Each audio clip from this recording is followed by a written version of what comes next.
Me and you have always been pretty aligned from the beginning that we wanted to work with a smaller subset of partners who took like a really long-term view on things. I've been really pumped that it's played out, that companies have bet on us long term. We've bet on them long term as category leaders. And I think like the conversations that you have with them month to month just it makes it better and better.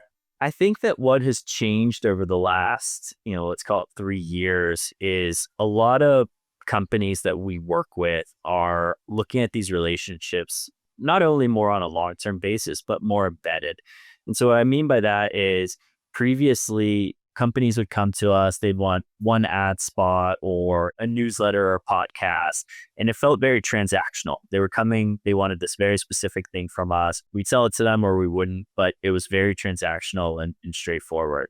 Where I think a lot of companies are headed is that they're making fewer bets on creators and on media networks, but they're making bigger bets on them as well. And so they are looking at how they can not only get the value from the core media that we produce, so the podcast, the newsletters, the research reports, but also how can we tap into in-person and networking events and dinners, happy hours, things like that. But also, how can we just do more creative content together? And so I think a lot of that will start to shine through in the next, 12 to 16 months because we've been baking those into contracts and relationships now.